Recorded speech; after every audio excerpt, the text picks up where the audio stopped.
Mathrubhumi news വാർത്തയിൽ സർക്കാർ ഇടപെടൽ. കോട്ടൂരിലെ ഉന്നതികളിൽ മെഡിക്കൽ ക്യാമ്പ് നടത്തിയതിലെ സാമ്പത്തിക ക്രമക്കേട് വിജിലൻസ് അന്വേഷണത്തിലേക്ക്.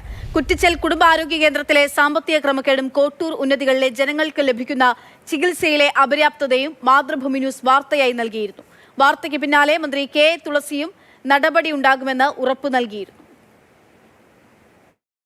നമ്മൾ ബന്ധപ്പെട്ട വകുപ്പുമായിട്ട് നമ്മളൊരു വകുപ്പുകളുടെ കോർഡിനേഷൻ ഈ കാര്യങ്ങളൊക്കെ അത്യാവശ്യമാണ്. അതിനു വേണ്ടിയുള്ള ശ്രമങ്ങളാണ് അടിയന്തരമായിട്ട് നമ്മൾ ചെയ്യുന്നത്. ജനങ്ങളെ ബുദ്ധിമുട്ടിക്കാതിരിക്കുക, അവർക്ക് അവരിലേക്ക് കൂടുതൽ പ്രയോജനം എത്തിക്കുക എന്നുള്ളതാണ്. ആ പോളിസിയായിട്ട് നമ്മളിപ്പോ നിലവില് പല സെന്ററുകളിലും നമ്മൾ മൊബൈൽ മെഡിക്കൽ സെന്ററുകൾ സ്ഥാപിച്ചിട്ടുണ്ട്. അത് സ്ഥാപിച്ച സ്ഥലത്തൊക്കെ ഫലപ്രദമായിട്ട് അത് നടന്നു വരുന്നുണ്ട്. അപ്പൊ നിലവിലുള്ള സ്ഥലങ്ങളിൽ അത് കൂടുതൽ കാര്യക്ഷമമാക്കാനും ഇല്ലാത്ത സ്ഥലങ്ങളിലേക്ക് അത് വ്യാപിപ്പിക്കാനും വകുപ്പ് ഓൾറെഡി തീരുമാനമെടുത്തിട്ടുണ്ട്. മന്ത്രിയുടെ പ്രതികരണമാണ് കേട്ടത്. രാഹുൽ ജി നാഥാണ് ഈ വാർത്ത റിപ്പോർട്ട് ചെയ്തത്. രാഹുൽ തന്നെ വിവരങ്ങളുമായി ചേരുന്നുണ്ട്. രാഹുൽ, വാർത്തയിൽ ഇടപെടൽ ഉണ്ടാകുന്നു എന്നുള്ളത് സന്തോഷമുള്ള കാര്യമാണ്. എങ്ങനെയാണ് ഈ ജനവിഭാഗത്തിന് ലഭിക്കേണ്ടുന്ന ചികിത്സ ലഭിക്കാതെ ചികിത്സയിൽ അപര്യാപ്തതയിൽ അന്വേഷണം ഉണ്ടാവുക? ഒപ്പം തന്നെ സാമ്പത്തിക ക്രമക്കേടിൽ ഉണ്ടാകുന്ന അന്വേഷണം എങ്ങനെയാകും?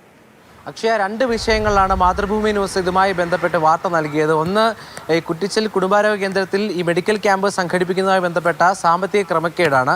മറ്റൊന്ന്, ഈ ആദിവാസി ഉന്നതികളിലേക്ക് പോകുമ്പോൾ അവിടെയുള്ള ആളുകൾ പങ്കുവയ്ക്കുന്ന വലിയ ആശങ്കകളാണ്.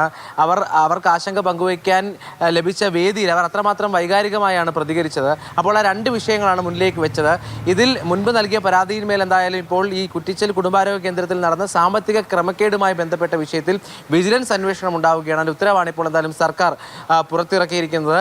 രണ്ടാമത്തെ വിഷയം, അത് ഈ ആളുകളെ അവിടെ താമസിക്കുന്ന ഉന്നതികളിൽ താമസിക്കുന്ന ആളുകൾക്ക് ആശുപത്രിയിൽ പോകണമെങ്കിൽ, ജീവൻ സുരക്ഷിതമാണ് എന്ന ആത്മവിശ്വാസത്തോടെ ജീവിക്കണമെങ്കിൽ അത് ആ പ്രതീക്ഷ വളരെ ദൂരെയാണ് എന്നുള്ളത് തന്നെയാണ്. കാരണം മോശം റോഡുകളാണ്. അതുകൊണ്ട് തന്നെ രാത്രി ഒരു വാഹനം വിളിച്ച് ആശുപത്രിയിൽ പോകാൻ പോലും കഴിയുന്നില്ല. ഇനി രാവിലെ ആണെങ്കിൽ തന്നെ ആശുപത്രിയിൽ പോകണമെങ്കിൽ അത് കിലോമീറ്ററുകളോളം ദൂരമാണ്. ആദ്യം കണക്കുകൂട്ട് കിലോമീറ്ററുകളാകും, അതിനുശേഷം ഏത് ആശുപത്രിയിൽ പോകണമെന്ന് അവർ തീരുമാനിക്കുക തുടങ്ങിയ വലിയ വിഷയങ്ങൾ അവർക്കുണ്ട്.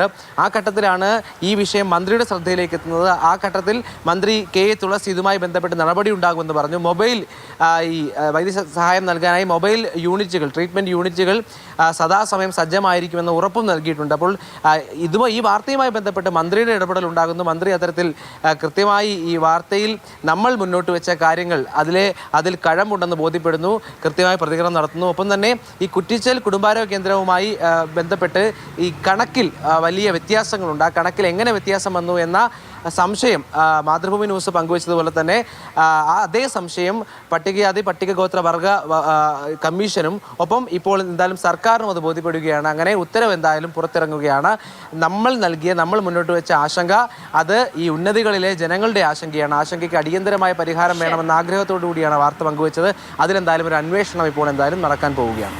രാഹുൽ ജി നാഥാണ് വിവരങ്ങൾ നൽകിയത്.